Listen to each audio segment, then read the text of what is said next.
RCA Studio B, Nashville. April 14th, 1965. The session musicians are setting up for what they expect to be another routine recording with Elvis Presley, when something extraordinary happens that will leave them speechless and questioning everything they thought they knew about musical talent. Guitarist Scotty Moore accidentally strikes a wrong chord during sound check. A note that's off by just a quarter tone, barely perceptible to most human ears. Before anyone else in the room even notices the mistake, Elvis's head snaps up from across the studio.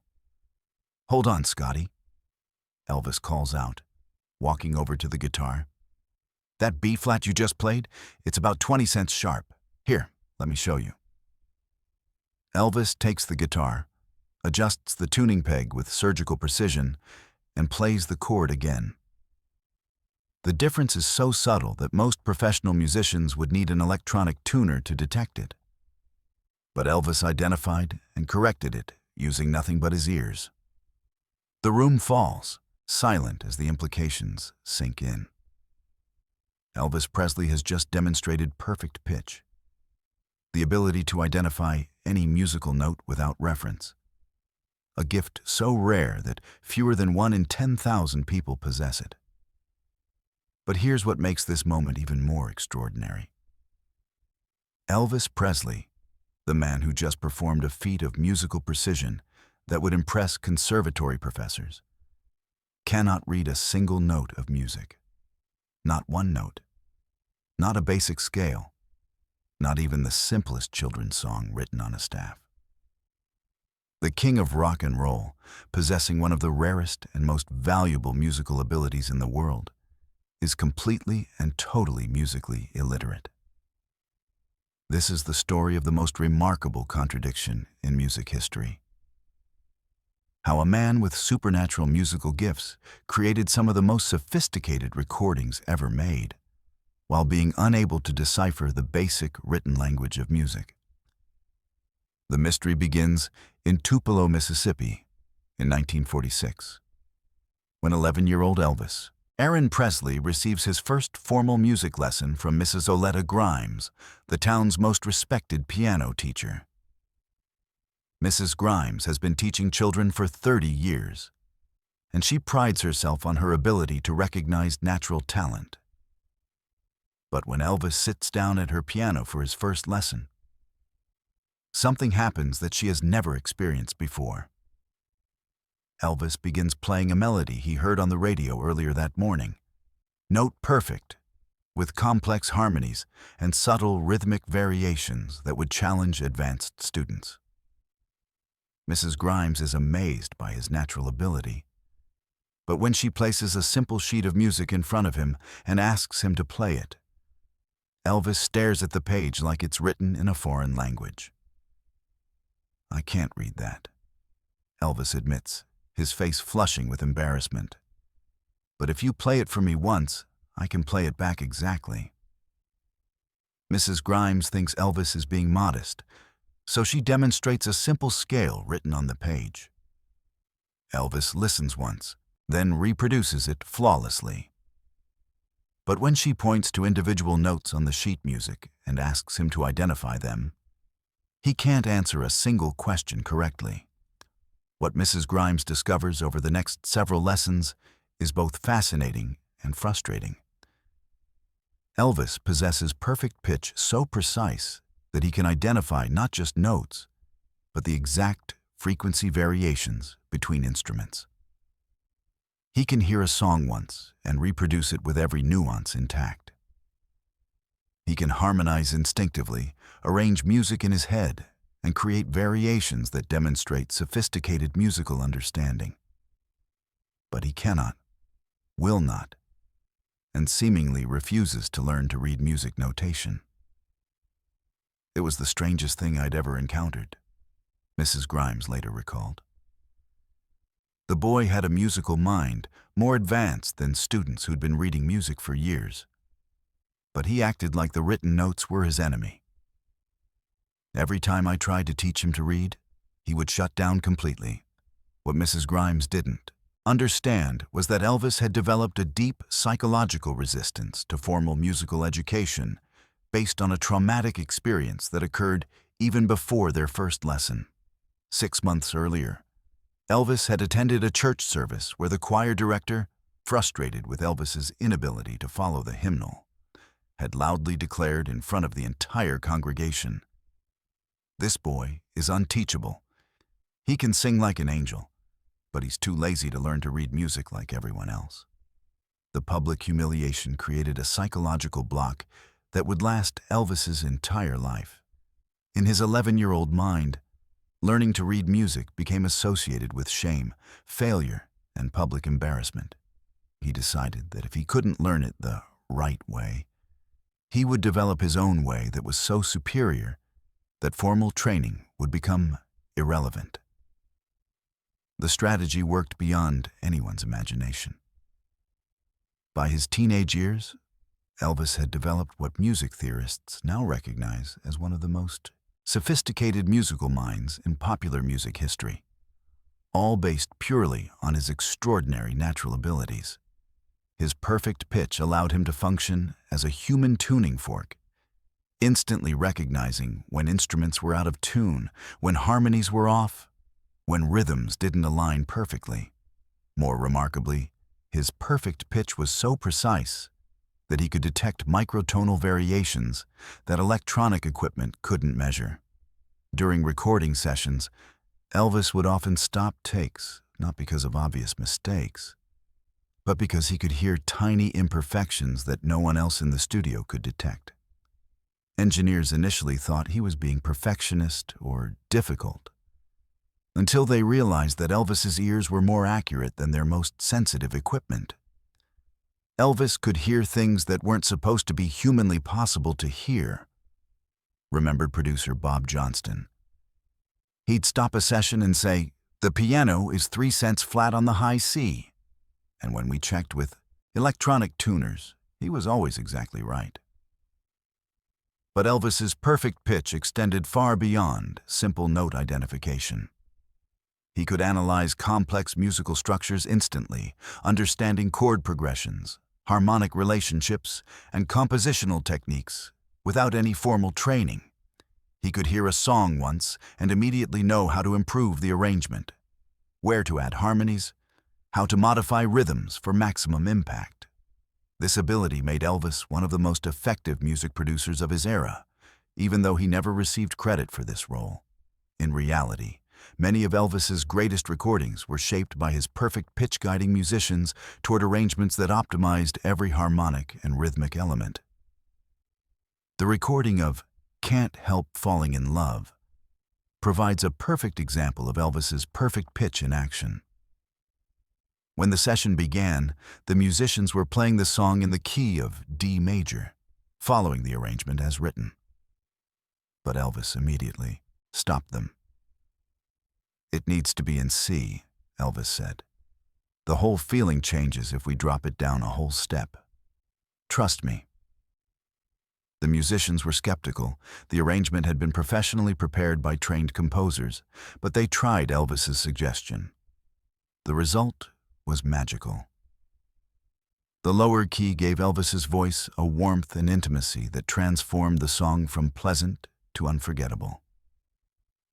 "We would have never thought to make that change," admitted guitarist Hank Garland. But Elvis heard something in that key that the rest of us couldn't hear. His ears were like nothing I'd ever encountered.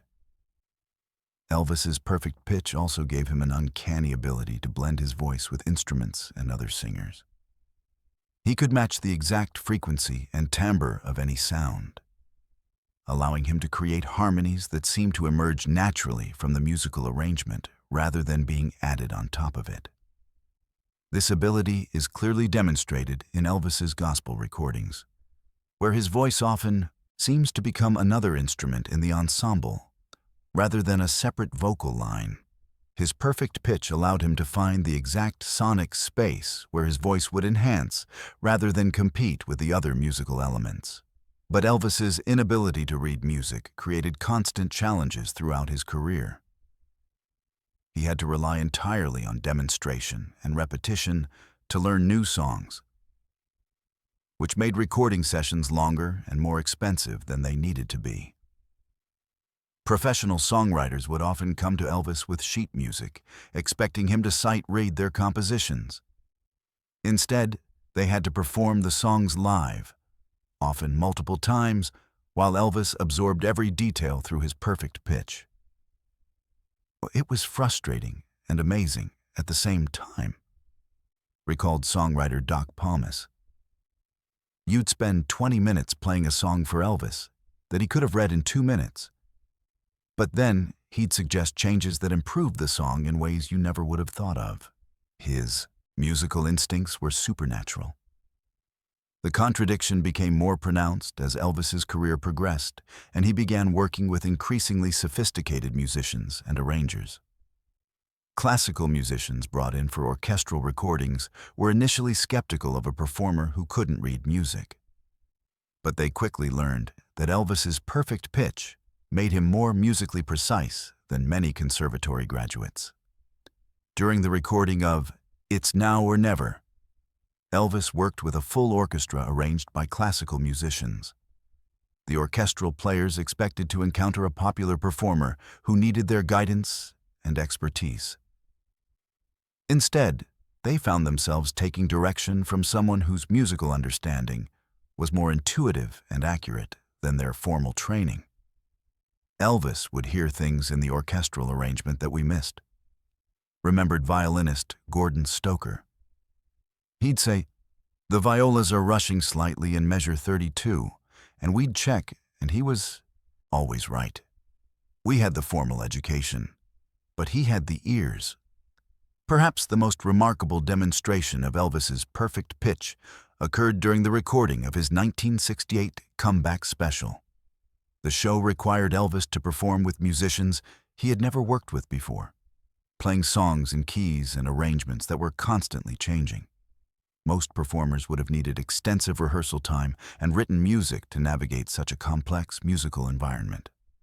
Elvis arrived, listened to each arrangement once, and performed flawlessly. His perfect pitch allowed him to instantly understand every musical element and adapt his performance accordingly. It was like watching someone speak a language they'd never formally learned but understood perfectly, observed music director Steve Bender. Elvis couldn't read music, but he could hear music in ways that made reading irrelevant. However, Elvis's reliance on perfect pitch also created unique vulnerabilities, because he had never learned to analyze music intellectually. He sometimes struggled to explain his musical choices to other musicians. He could hear that something was wrong, but he couldn't always articulate why or how to fix it using conventional musical terminology. This communication barrier occasionally created tension in recording sessions. Elvis would know exactly what he wanted to hear, but he had to describe complex musical concepts using emotional language rather than technical terms. Elvis would say things like, "Make it more purple," or "The guitar needs to sound more like Tuesday morning," recalled engineer Al Pachuki. It sounds crazy, but somehow we always knew what he meant. His perfect pitch gave him a way of understanding music that was almost synesthetic. The most tragic aspect of Elvis's musical contradiction was that his inability to read music prevented him from fully exploring his compositional abilities. While he created countless arrangements and musical ideas, he couldn't write them down or communicate them to other musicians in conventional ways. Recordings from Elvis's private sessions at Graceland reveal sophisticated musical compositions that he created but could never document. These pieces demonstrate harmonic complexity and melodic development that rivals classical composers. But they exist only as recordings because Elvis couldn't translate his perfect pitch understanding into written music. Elvis would create these incredible musical pieces in his head, remembered Charlie Hodge. Complex arrangements with multiple instrumental parts, all perfectly balanced and harmonized. But when the session was over, the only record of his compositions was whatever we had managed to tape. Music theorists who have analyzed Elvis's recordings now recognize that his perfect pitch allowed him to develop a unique approach to musical composition that was based on pure sonic relationships rather than theoretical structures. This approach created music that was often more emotionally direct and harmonically sophisticated than songs created through formal compositional methods. The irony is that Elvis's musical illiteracy may have been one of his greatest strengths. Without formal training to limit his thinking, his perfect pitch allowed him to explore musical possibilities that trained musicians might have dismissed as incorrect or unconventional. Elvis approached music like a painter approaches color, observed musicologist Dr. Peter Guralnick. He wasn't thinking about rules or theory. He was thinking about how sounds felt together, how harmonies created emotional effects, how rhythms could tell stories. His perfect pitch was his paintbrush. In his final years, Elvis occasionally expressed regret about never learning to read music. He recognized that his inability to write down his musical ideas had prevented him from fully developing his compositional abilities. "Sometimes I think about all the songs that are stuck in my head," Elvis confided to producer Chips Moman in 1975. "All these melodies and arrangements that I can hear perfectly, but I can't get them out to share with other people. Maybe I should have learned to read music after all." But those who knew Elvis's musical abilities best believed that learning to read music might have diminished rather than enhanced his gifts. His perfect pitch combined with his musical innocence created a unique artistic perspective that formal training might have constrained. When Elvis died in 1977, the music world lost not just a great performer, but one of the most naturally gifted musical minds in history. His perfect pitch had allowed him to hear music with a precision and sophistication that few musicians ever achieve, while his inability to read music had preserved an innocence and directness that made his performances uniquely powerful. Modern musicians studying Elvis's recordings continue to discover evidence of his perfect pitch. Computer analysis reveals microtonal precision in his vocal performances that demonstrates supernatural accuracy. Harmonic analysis shows sophisticated understanding of musical relationships that would challenge formally trained composers. The contradiction that defined Elvis's musical life, supernatural ability combined with fundamental illiteracy, ultimately created some of the most emotionally powerful and technically sophisticated music ever recorded. He couldn't read a note, but he could hear everything. He couldn't write music, but he could create it with a precision that no amount of formal training could match. He was musically illiterate and musically genius at the same time. Elvis Presley possessed perfect pitch, the rarest musical gift in the world. He used that gift to create musical history while remaining, by conventional standards, completely and utterly unable to read the language of music. Sometimes the most powerful gifts come not from what we learn, but from what we hear. Elvis heard everything, and that was enough to change the world. The king of rock and roll couldn't read music, but music could read him, and it told him everything he needed to know.